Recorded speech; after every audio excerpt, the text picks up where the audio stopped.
This playthrough is rated E10+. Are you all ready for a bit of light reading and a gallivant through the museum? Yay! Greetings and salutations, viewers, while we're back here with another episode of Sherlock Holmes vs. Arsène Lupin. In the last episode, we tried our best to prevent Arsène Lupin from getting the Rosetta Stone, but because of some carelessness from Watson, unfortunately, he was able to get it. At least that's what it seems like anyway. Perhaps we're wrong, but I think that's what it is. But now we gotta solve this clue to figure out what he's gotta do next. Oh, he's just... we were technically one step ahead of him, but then he got the step on us, so. But anyway, he's, let's see what the messages that he dropped for us during that scene. Man, if things would have been so much different if one of the cops had gotten a lucky shot off on him, then the game would have been over. I think that would have been funny if a game does that one time where it's like this gentleman thief tries to get away and just one of the cops just actually has a good shot and just hits him and you're like, oh crap. I don't know, I think that'd be funny. But anyway. Where is it that you shall go now? The beast at the entrance now. Look for the dark, not the light. The one on the left will steer you right. Well, you said the entrance, right? Well, let's take that literally by going to the entrance and see. Ooh. Oh yeah, remember those like little fountains? And another way to spoil it is just by pressing the space bar and you're like, oh, I was supposed to check that. So now it's stuck in his craw. A new message. What now? Moliere, the poet, was the greatest of the great. Till along did come the Englishman we do hate. What are you now to do, is find his Veronese lovers too. I must find a connection to those Veronese lovers. Perhaps Barclay will... Barncow, I mean. I don't know why I said Barclay. Barncow, let's see what he has to say about this. Perhaps he can help us out. Sir, the foppish man, could you help me? What is this sharp thingy? My God, what have you got in your head? I'll have to watch out for your bread if you stick it in my... So, Mr. Holmes, so many emotions tonight. Isn't that right? At least you haven't lost your good humour. Oh, you know, one lost pebble just makes room for one more. I guess that's an interesting way of looking at it, sure. Listen, I'm searching for a book having to do with the lovers of Verona. You will certainly find it here in the reading room. There are plenty of love stories from Verona and elsewhere, maybe even something from London, for example, in a museum, Okay, so we have to use one of these card catalog systems. Do you know the Dewey Decimal System? If I was looking for a book in this massive library, how would I go about doing it? Look in one of the catalogues near the entrance. The catalogue will indicate in which part of the library, on which level, and which shelf, going left to right, the book is found. Good luck. No, thank you. Thank you. Shouldn't you just be able to tell me? We have to use these newfangled contraptions? You can use any one of these things, so... This machine is strange. It must help to locate oneself in this immense library. Okay, so for this one... So we need about the Veronese lovers. What is the most famous pair of lovers in history in terms of famous stories? Well, Romeo or Juliet. Here's what I've been looking for. Romeo and Juliet by Shakespeare. So G84. So okay, so we need to find G. Where are you, G? I am looking for G. No one's gonna get that reference. Alright, so there's a book up there. Yeah, spacebar would just make it a lot easier. There, Romeo and Juliet. Look, a piece of paper seems to be marking a page. There's something written on it. Okay, now what? Leading nowhere, I have seen a door of red, copper, or bronze from ages yore. You are within range of the way out, the next book. My friend, if you know how to count and how to look. The fourth band, starting from the ground, you will count the men roaming around. The number found will be that of the page, on which you must read the first word, I gauge. Now the seventh, counting from the top. Take only the left and then stop. Count the legs of the animal that neigh. Use it as you did the other. That's the way. The book that is used for reference will be found with a bit of chance. The product of the two numbers found gives you the page. My advice is sound. Thanks to this door, I should know which book to find next. Okay, so hopefully you've already gone through hopefully you've already gone through the whole library to kind of situate yourself. But yeah, we're gonna have to go back through these places multiple times, by the way, for this whole section. So I think at the door, yeah, the door is this way. So we have to check this fine door here. We got two spots to check. So let's take the first one. It's an ancient Babylonian door. So this one, you count the men inside. So See, 1, 2, 3, 4, 5, 6, 7, 8, 9, 10, 11, 12, 13, 14, 15, 16, 17, 18, 19, 20, 21, 22, 23, 24, 25, 26, 27, 28, 29, 30, 31, 32, 33, 34, 35, 36, 37, 38, 39, 40, 41. So we got 41. And then check this one. It's an ancient Babylonian door. Alright, so this one we have to count all the horses, but we only have to count I believe the left side. So 1, 2, 3, 4, 5, 6, 7, 8, 9. And then we have 4 legs per horse as per the description. So that's 36. So if we times the 41 men by 36, that's 1,476. Yeah. Thanks to this door, I should know which book to find next. Alright, back to the reading room. And now let's type the number in here. So 1476. This is where the books dealing with the Empire's dominions are found.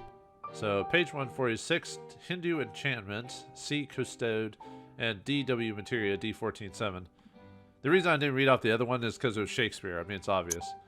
No one knows. I mean, who knows about Shakespeare? So, alright, it's up there. Alright, up we go. Yeah, I said spacebar from a decent distance will tell you basically exactly where it is, even if you wasn't paying attention. Ah, here's the book I was looking for. Hindu Enchantment. Nothing special here. Okay, so, and how we're supposed to figure out what the pages, you could click every single page, and you'd eventually find what you're looking for, but if you want to save yourself some time, just use the numbers of the, that we got earlier, 41 to 36. Ah, this book is interesting. Search. Finding the entrance to this grotto was not simplified by the abundant vegetation. It was a shock to discover the old books and parchments perfectly conserved inside. Professor Helsing grabbed a dusty old tome and perused it phonetically. Listen to what this passage says, he cried suddenly. Hindu astrologers identified the lunar solar zodiac in the human body, and yes, they thought that during the uterine life, the individual develops around 2 life forces or nadis. The Pingala, the heart lotus with 12 petals, a microcosmic transposition of the solar zodiac, and the Ida, human representation of the 28 lunar mansions, similar to the zodiac, otherwise known as the Nakshatras. As you know, thus Pingala and Ina, centuries of the development forces of a human foetus? Shouldn't it be fetus? Anyway, figure in the microcosm, but yes, all is becoming clear. If you consider that, at this moment, Mokhtar Bulak, our Turkish guide, made a menacing gesture to interrupt him, for which we still thank him. But we don't. If we check some of the other pages, Nothing special here. Then it's blank, or it's not blank, but it's not something we're messing with. So, anyway, 41's the other one we want to check. Ah, this book is interesting. Kali, the black is the destructive and creative. I found the correct pages in the book. Now, what should I look for? Okay, let me look at it again. I remember clicking on anything, but okay, it just cut out of it all of a sudden. So. The black is the destructive and creative mother goddess of Hinduism. Kali is associated with many devils and is often praised as the greatest of all deities. She is one of the 7 flickering tongues of Agni, the god of fire. For those who played Persona, know that. Agni has the same root as the Latin word ignis. Her name derives from the word kala, meaning time. In Sanskrit, she who devours time. She who is mother of time. She is equally the black female, the opposite of her consort. Shiva, whose body is covered in white ashes. She is his Shakti, his creative energy, without which he is but an empty shell. Does that mean men and women I found the correct pages in the book. Now, what should I look for? Are equal in this equally important? But anyway, remember the Hindi statues from before? I think it's in this hall, I believe. But yeah, remember those Indian statues?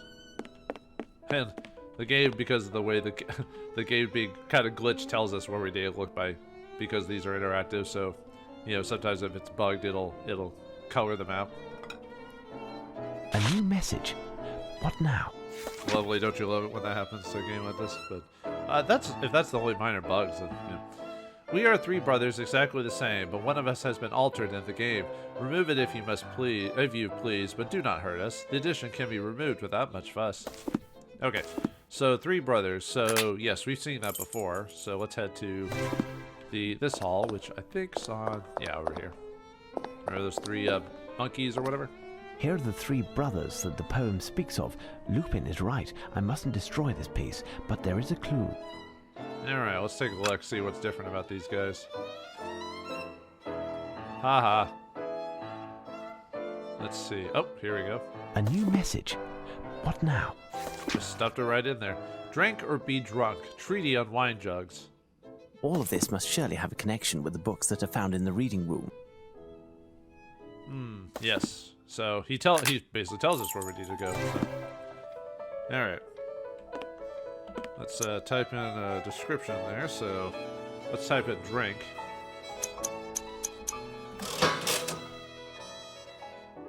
Alright, page 308. Drink or be drunk. Treaty on wine jugs. E12-3. Okay. Let's see, over there. Yeah, Lupin has this going on just crazy all over this place. More than with the birds, it seems like. Even though the bird section technically was bigger, but... Drink and be drunk. Here's the book. One of the pages is dog-eared. It must be important. I'll copy it out. Alright, this receptacle of over 3 feet high is adorned with geometric motifs suggestive of leaves and reeds. The handles, which were inappropriate for transportation, were very decorative and were sculpted in the shapes of necks and heads of geese resting on the side of the basin.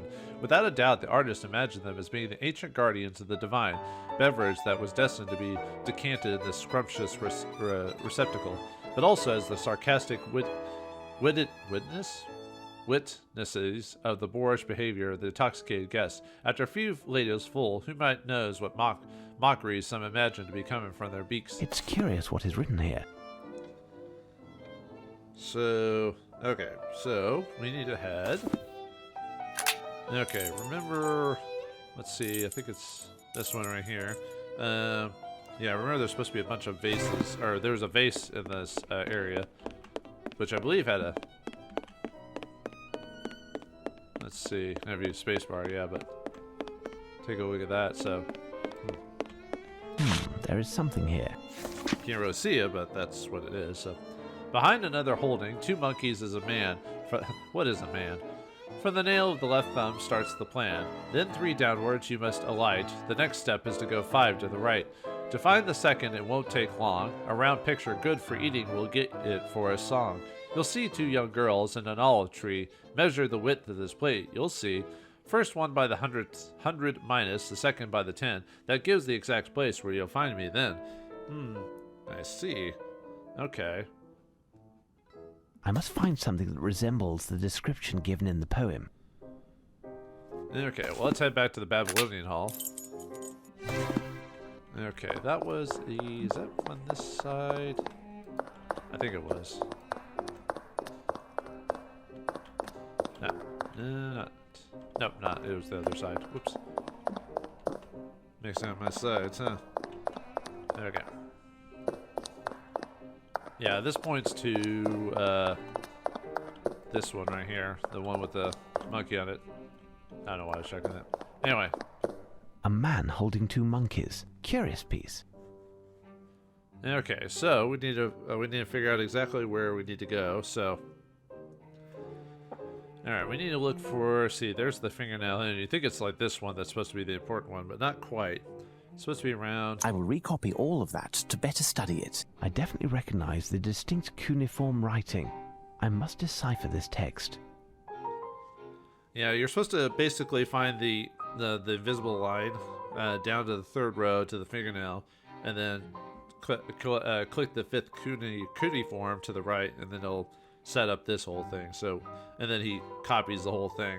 So now we just have to figure out how to transcribe this.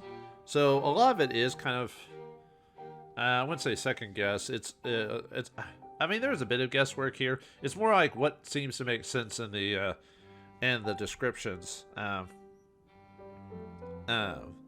Trying to think of what would really the only clue you really get is you get E, and then you kind of have to figure out, well, E is the guarantee, so now we have to go around that. What makes sense with E, for example?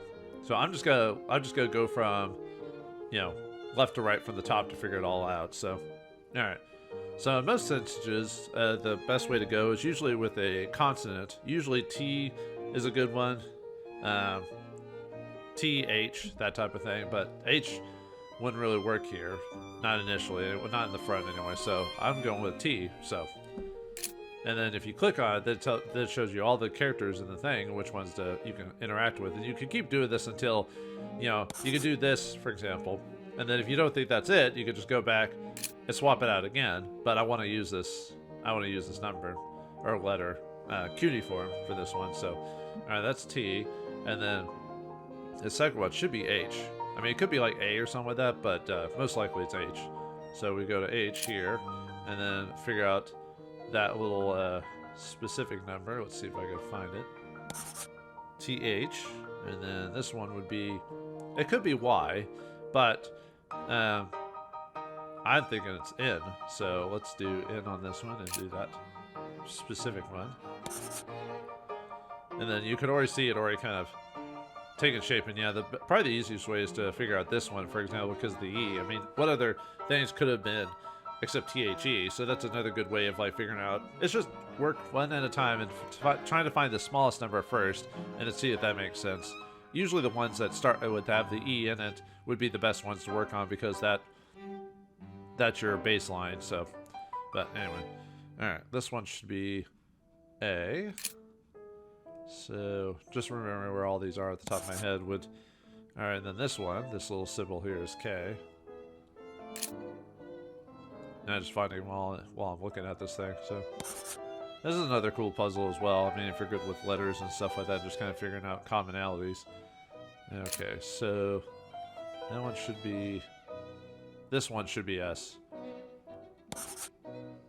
So it's all coming together. It's all coming up Millhouse, or I guess Sherlock in this case. So this one should be D, A and D. That would be, I mean, it could be T, but we've already figured out T, so it's got to be D. So if you've got a general concept in the English language, it should be not too difficult to figure out. So this one should be probably P. Let's see. One top, two down. Yeah, foot. See P, and then this should be U. Let's see, there we go. And then this should be it. So I should be this one right there. And then that should be on. So O for that one. And we're getting there. Okay, that one should be R. At least I have this common music while we're playing, so that should be C. So a single one. And that would be L for that one. No, did I not? No, did I accidentally? I must have accidentally clicked the wrong. Oh, I did take the wrong. Whoops. I could have swore I clicked on that. Maybe I accidentally like slipped when I did that one. And then L is that 3-1 down right there. So where's that one? Oh, I must have clicked on that one or something like that instead. Whoops. Sorry about that. And that should be F. Let's see.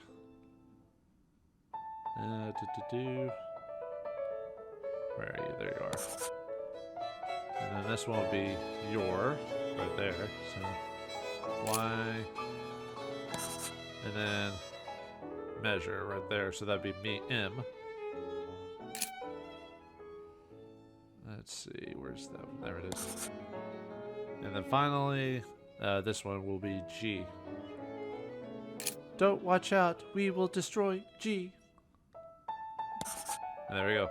Then take the C and put it on the rocks and place. Oops.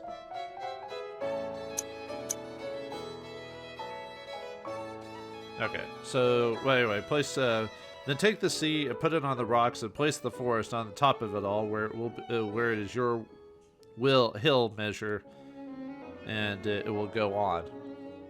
All right. Well, anyway, that's what it said there. So okay. So anyway, this one is behind another holding two monkeys is a man. From the nail left to start the plan. Oh wait, we already. Yeah, there it is. Plan. Then downward you must alight. The next step is to go 5 to the right. Then take the sea and put it on the rocks to place the forest on top of it all. Here is your bill. Measure it and go on. To find the second, it won't take long. A round picture good for eating. We'll get it for a song. You'll see 2 young girls in an olive tree. Measure the width of this plate you'll see. For first one by 100 minus the second by 10. That gives the exact place where you'll find me then. Okay. So now that we figure this out, let's go back to the reading room again. Yeah, we had to use this place quite a lot. Which makes sense. I mean, it's a huge book thing, so... Alright. So on this one, we need to type in... let's see. Actually, I guess it doesn't really matter, but... Seas, rocks, forest... I must have made a mistake. Time to think. Let's see. Oh, right. I'm sorry. C. I don't have to put C's. Sorry, my bad. Here's what I've been looking for. Page 80. Nightmare in the Sea, Rocks, and Forest in 3 volumes. Oliver Lavishheart, C4 5. Okay. Let's see. Where is that one? Is that one? Oh, that one's on the bottom 4, yeah.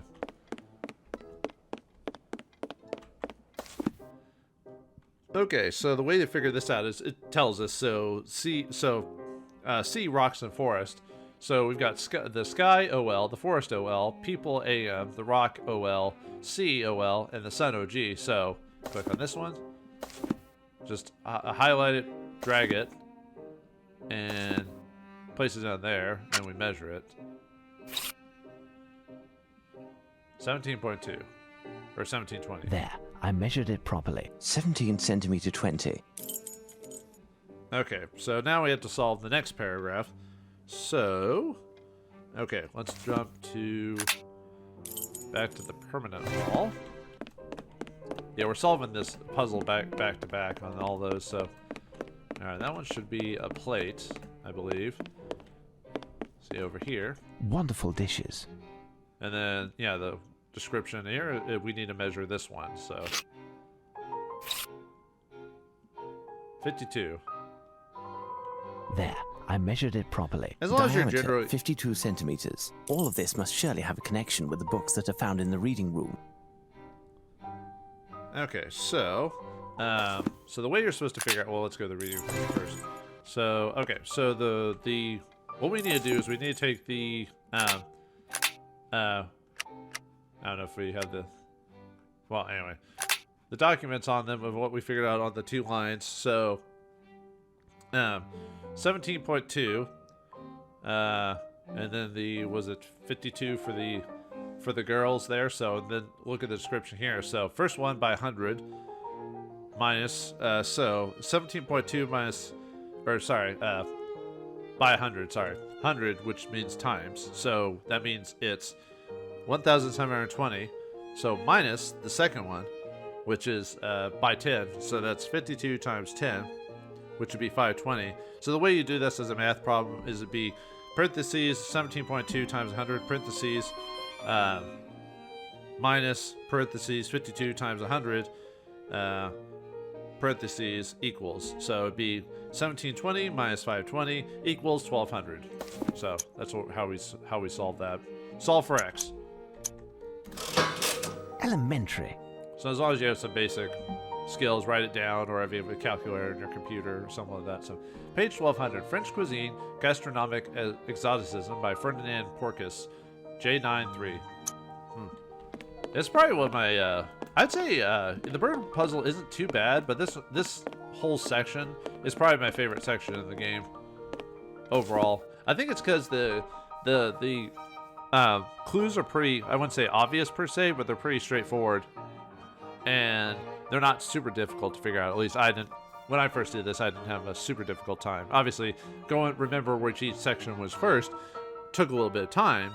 But overall, I think, like I said, the bird one isn't bad in its own way. But I think I like the museum section more overall. We got to check this cool painter. So you got some from China, I guess, or maybe from Africa. These guys are from Africa, I assume. And this guy's from the north, maybe Inuit or something like that. Maybe, I'm not sure. Actually, these might all be from Africa. Let's see. Tables, France. Exoticism, Gastro. It's just, I assume it's supposed to be, this is probably like Polynesian or you know, the Pacific type of thing. People from all over the place. But anyway, we're looking for, let's see, where are you? There you are. The presence of Lupin in this picture is as anachronistic as the animal he's holding. Okay, so we need to find a koala. So let's head back to the exhibit here. We've seen this koala before. A koala. The animal is holding a small piece of paper between its paws. I can be full of water or full of vine. The potter gave me a beautiful design. I am amongst others, and for your sake, you must break me, as I am fake. I have 2 handles, but not 1 cork. On me I have yellow, brown, and black. You can see animals on another. Is it sparrowhawk or a vulture? Well, we've seen a special vases around here too, which is right over here. There is something here.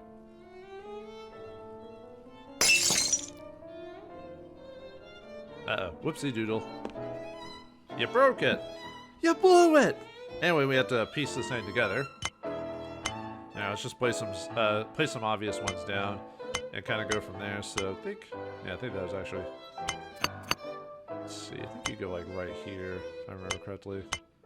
I'll have to probably adjust some stuff. Yeah, you go there. There's your headpiece there. Like I said, I might have to adjust it. I might have put them too close to each other. Let's see. Man's feet. I think I want this. Yeah. Let's see. This one would be the spot in the middle. So yeah, right there. It's just a case of finding common bits. Let's see. That's his. Yeah. Wolf's foot. That goes right there.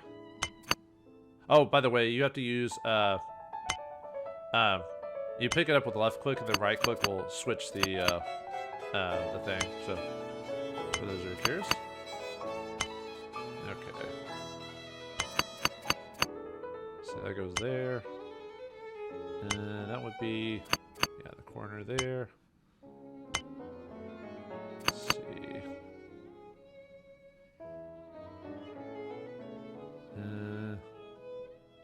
Oh, I put that in the wrong spot. Whoops. There we go. There we go. They're right there. Aha.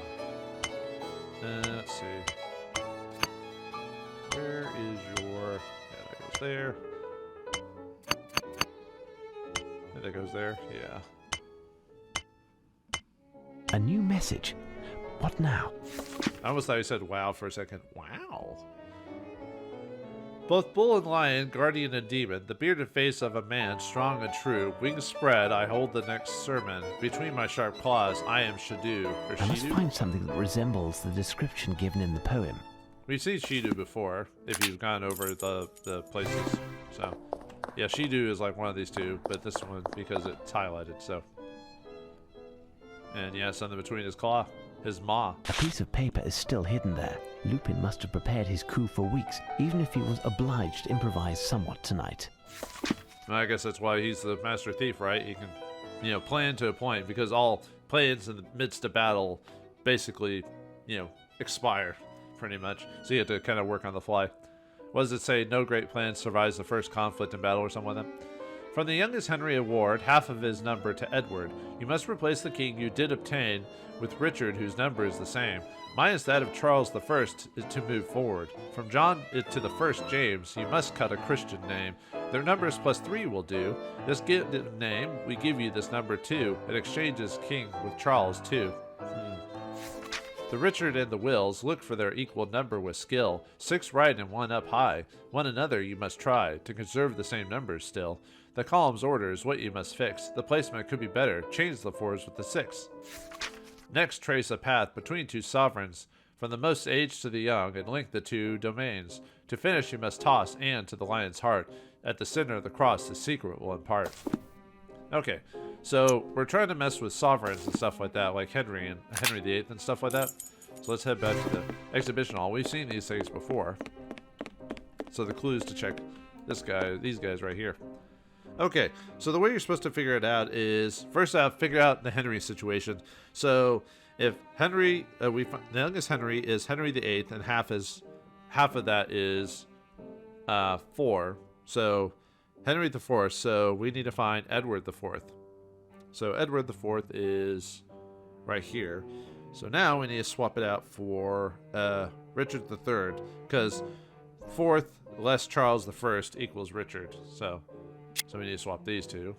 Oops. If you did right. Perfect. Now on to the next step. Now this one has multiple steps, so you have to do these basically back to back. If you mess up, you should probably reset if you've moved too many of these. So if you move a thing and Sherlock doesn't say anything, then you've done it wrong. So, all right, the second paragraph is, so the John and James is A, so which are Christian names, so +3 equals 6. The Christian, the only problem with this puzzle is you have to have a bit more knowledge of like Christianity names and stuff like that, and obviously a little bit of knowledge of the like royalty of England and stuff like that. So this one could be a little bit obtuse. So, but I wouldn't say it's impossible to figure out. It's just you have to be kind of a bit more aware on this one. All right. Anyway, so common of that out of the 6 is Henry. So we need to replace Henry the 6th with Charles II. So, at least according to the puzzle. Perfect. Now on to the next step. Okay, so now we need to swap out all the Richards with Williams. So, William I with Richard I, which is right here. Perfect. Now on to the next step. And now William II with Richard II, which is right here. Perfect. Now on to the next step. All right, there's Richard III and William III. Perfect. Now on to the next step. Okay, so finally we need to exchange the 4th columns with the 6 columns. So that's easy. So 1, 2, 3, 4, 5, 6. So perfect. Now on to the next step. And do this again. Perfect. Now on to the next step. Basically do that with everyone. Perfect. Now on to the next step. And then one more. Perfect. Now on to the next step. Alright, so the final one is a little bit weirder on that one. So what we're trying to do is we're trying to find a common line between multiple monarchs. So William I being the earliest monarch, we go from, basically we're trying to figure out, so we go with Richard here, then we kind of draw, basically we're trying to draw an invisible line from Richard to George, roughly, and then we need to take William and George and draw a line in between these two, and the common line is Jade Grey here. So this metal is a fake and I must open it. It appears to be quite solid and I don't want to break its contents. I must find a precision instrument. I like on the picture it shows the metal we took isn't even in the place where we would have taken it originally. Whatever. So we need to find a hammer for this thing. So the only person who has a hammer is Mr. Watson, but the only last place he saw it was in the room. So let's see if it's still in there if he put it back.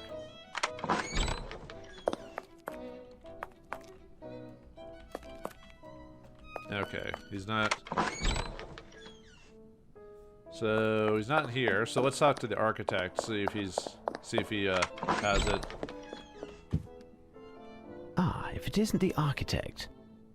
All right, maybe you know where it is. Tell me, would you happen to have amongst your tools an implement that could split metal? Ah, yes. In fact, I have an extremely rare tool whose sole purpose is that. A hammer? Could I borrow this implement? It should be over there.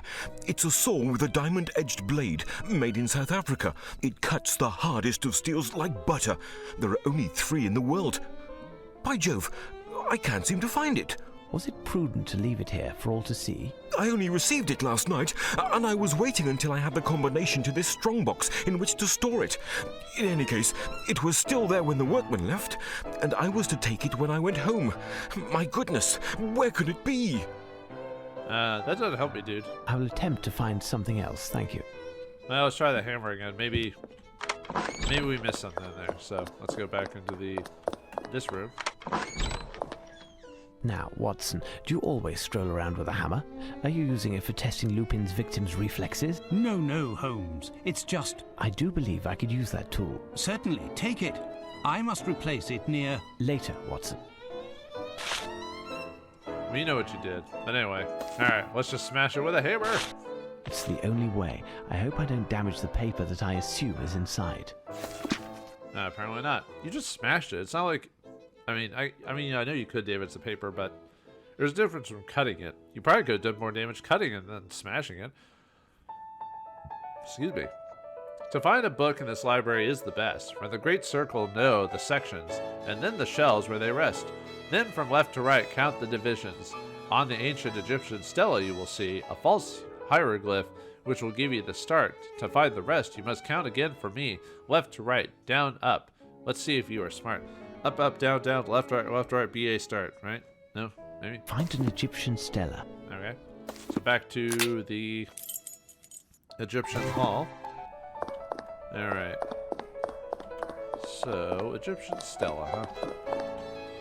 Let's see, was it this way that I was thinking of? Oh wait, wrong way. Whoops.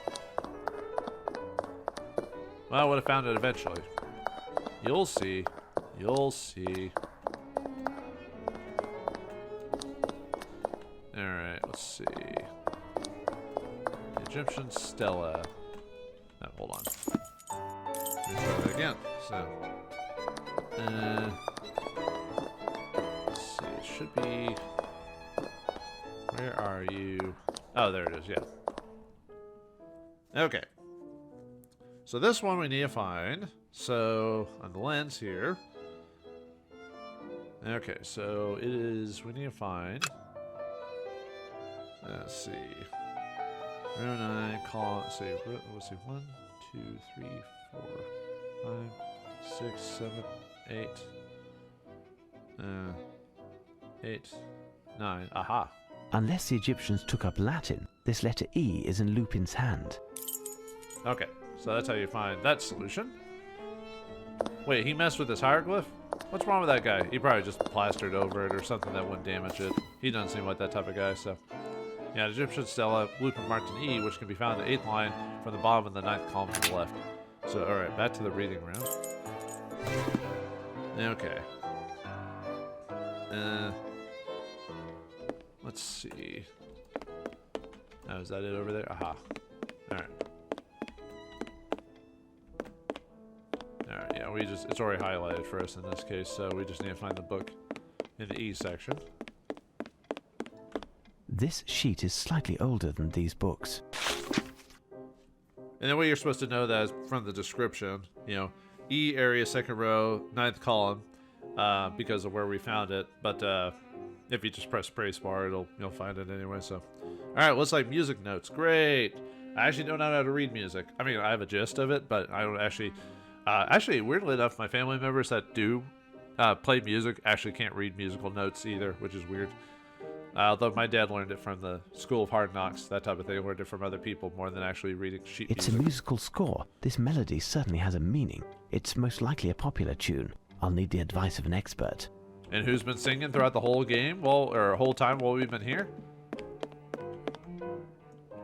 If I could bother you again. Absolutely. Mr. Barncow here. Apparently you're a true music aficionado. Can you enlighten me on this score? Not in the least, my dear sir. Even if I am unbeatable when it comes to the lyrics to both traditional and popular songs, I do not know how to read music, and I couldn't tell Mozart from a pudding recipe if it was being sung. I'll have to find a way to play the tune. Yeah, I should have known that was going to happen. But yeah, we need to find out how to play it. And luckily, Sherlock knows how to play, so we just need to find an instrument. We can't go back to our house. But remember, we saw a Stradivarius. I think it was in this room. Yeah.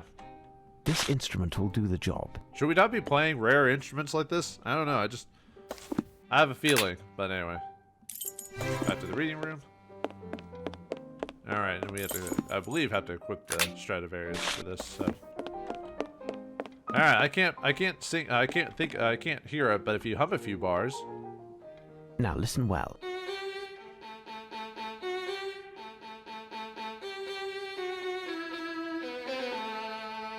Return, return, return from whence you went. Return, return, return from whence you went. Okay, so, it's called Return, I assume. Do you recognize this music? Certainly. A little ditty by a quartet who failed to meet with any great success. Their coiffures, which I thought were just divine, were thought to be a little too avant-garde and didn't do well either.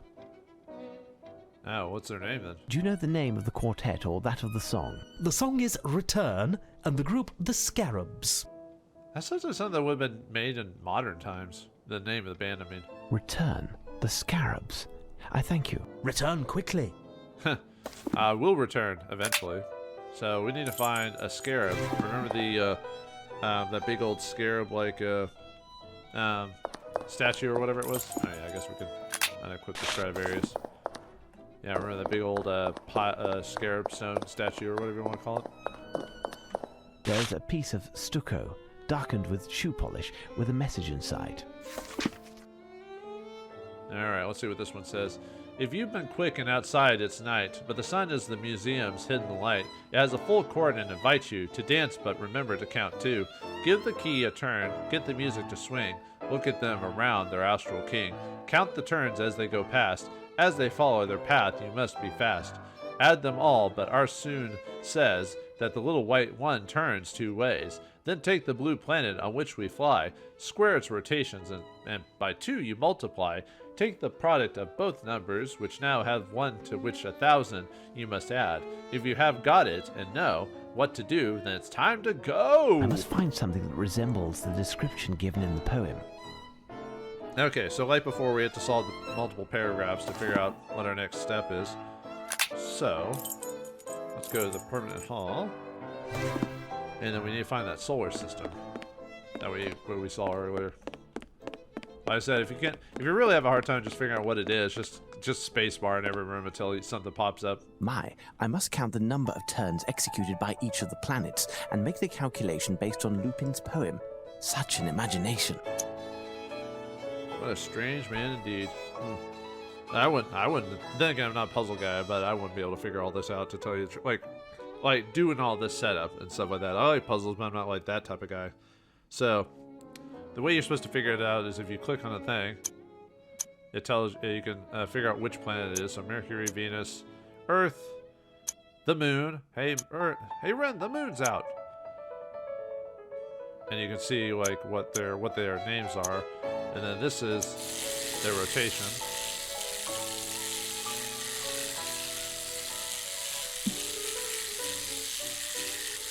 Yeah, I'll just keep spinning. Spin, spin, spin. Spin to win. Yeah. So that was, hopefully you were counting all the different rotations every time it did that. So that one was 6. So 6 rotations of Mercury. So let's do Venus now.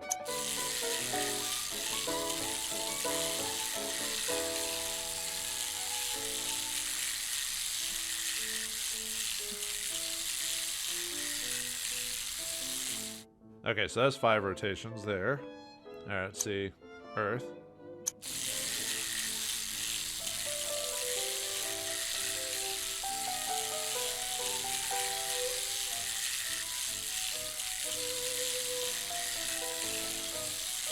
Okay, so that's 3 rotations for Earth there. So, to figure this out, so, let's see. Okay, so we got that one. So we make sure you have those numbers available. So let's do Mars now.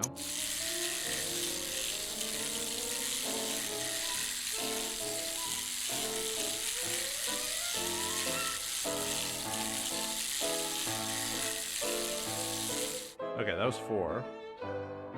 And then Jupiter.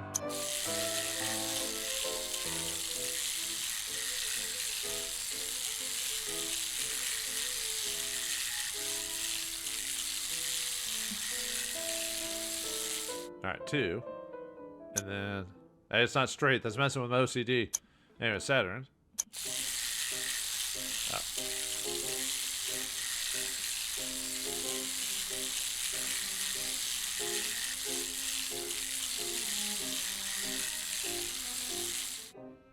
Okay, and luckily, if you haven't been writing this down, luckily the game tells you, and then if you want to just have them all done at once, so you can do this individually or this one. Either way, the game writes down all the numbers, which is really nice. I just want to show off how they work if you turn them all on. Another neat little puzzle. All right, so this one to figure out the 3rd paragraph. So we need to take Venus and Mercury and Venus and add them together. So that's 11. Then plus 3 for Earth. So and then 16 on that one. Because you do that plus 3 additional turns. to the rotations because of the moon on it as well. So it makes 16, and then 4 for Mars, and then Jupiter 2, and then green, which is Saturn on that one, so 1. So 6 plus 5 plus 3 plus 16 plus 4 plus 2 plus 1 equals 37. So, and then the Earth's rotation is, on that one was 3, so square 3, so square is timesing the same thing by its same number, so 3 by 3. So that's 9 times 2 equals 18. Okay, so that's the numbers we got for that one. So the final paragraph, we take those numbers, the 37, so we 37 times 18. So if we do that, that's 666, and add 1,000 like Lupin said, so 1,000. So, or sorry, add 1,000 to that, so 1666. So we need to go to the reading room and put in that number. Hopefully you all got that. Like I said, this is another numbers puzzle.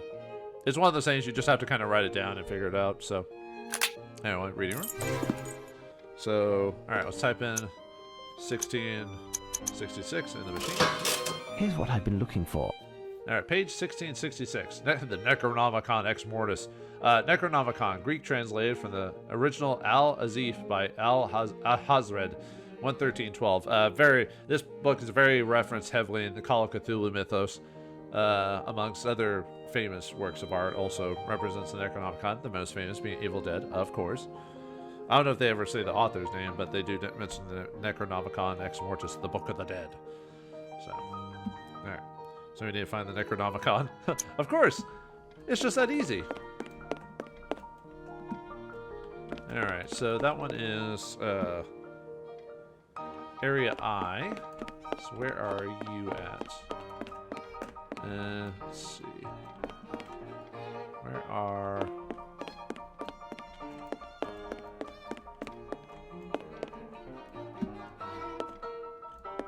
Was the spacebar failed me this time?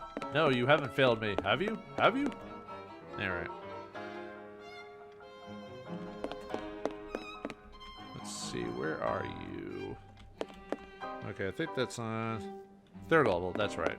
Yeah, my bad. That's right, I think you have to do something very weird for this one, if I recall. Let's see, let's go up to the 3rd floor. Yeah, there it is. That's why I couldn't see it, because it was hidden. So... Alright, can I get that, or do I have to actually crouch? No book, but Lupin has left me a message. The last, undoubtedly. Because I know sometimes you have to crouch for certain things, but luckily in first person mode I didn't have to do that, so... Alright, whoa, looks like we got a paragraph now. Great. Alright, dear Mr. Holmes, enough of enigmas in Alexandria. If you're reading this, it's because I have carried off my 3rd victory. The next, I have to admit, between the two of us is certainly the most perilous. There's something in this world that money can't buy. In its name, millions of men have died sword in hand and a smile on their lips. Illustrious conquerors and mighty armies have attempted in vain to take what I'm preparing to steal.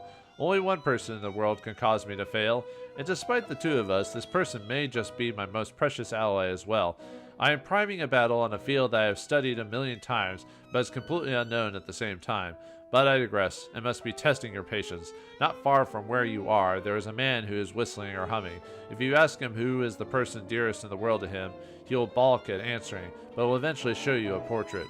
I would ask you to carefully observe this portrait, because soon enough this face will disappear forever. A.L. Okay. Well, what does he mean by that? Someone who's whistling, huh? Alright. Well, the only person who's been whistling in this whole place is Barcow. So, let's talk to him.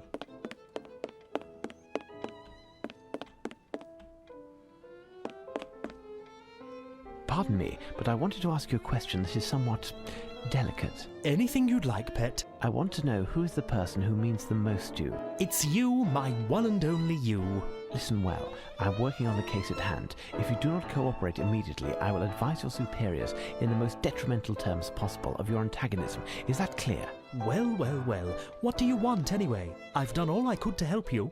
What does the question mean, anyway? I've been told that you keep a portrait of someone who is very important to you. Oh, that. It made the workmen laugh when I showed it to them. But, you know, she means a lot to them, too. How is that possible? They know her also? What a question! Of course they do. And you too, for that matter. She must certainly be one of the people who means most to you, isn't she? How would I know? You're English like me. And isn't every Englishman happy and proud when he sees that noble face? Why, it's Queen Victoria. Yep, Queen Victoria. They say if you're British, you're all about royalty and stuff like that. Yeah, he says that about Holmes. I'm like, Holmes, I guess, is some semi-patriotic, but I don't know. Anyway, Victoria, Queen of Great Britain, Empress of India, 1837 to 1887. There, Holmes. I've told you everything. You are correct. Someone on the inside did help Lupin enter the museum. And I must shamefully confess that it could only have been me. That rogue, under the guise of a journalist, played me, and I was blind to it all. He even left me his card the first time we met. Here, look. Maybe there's a clue. Piers Ugelhart, Alan, independent journalist. I wonder what this clearly says, but it's an interesting case. I wonder what it actually says. I don't know. Maybe Arsène Lupin, anagram and all that fun stuff. It's a shame that you didn't show me this card earlier, my dear Watson. Our adversary is both talented and bold, more than any other criminal mastermind we have ever fought, with one exception, and he has fooled us yet again. This adventure, however, has forced him to discover something. We have the lead, and he has had to improvise. In addition, he inevitably must have had a retreat somewhere in the vicinity to be able to observe us and to hound your footsteps. He's ingenious and has certainly left the location already, but he may, in his haste, have left some small clues behind. But we have no idea where his hideout could have been. The only place we might receive any information is the Golden Lion. But nobody there will say anything to you or me. Indeed, the Golden Lion is a hostile spot, unless you use the same weapons as your adversary.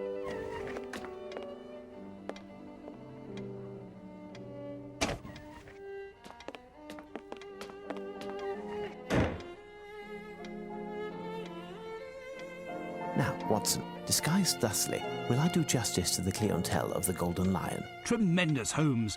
But what am I to do? Out of the two of us, you are the wordsmith. I'll need you to write a letter, send a copy to Lestrade, addressed to the Prime Minister, in order to have an interview with this person. You are not serious, Holmes. It can't be more obvious. This must be the target of Lupin's next crime. I must lay down for a moment. I am counting on you, Watson. See you soon.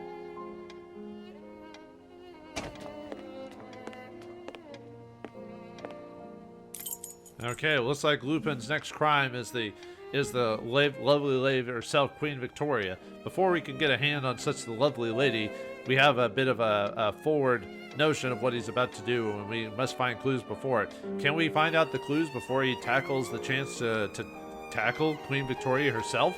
We'll find out next time in the next episode of Sherlock Holmes vs. Arsène Lupin. Thanks for watching, hope you enjoyed, and I'll see you next time.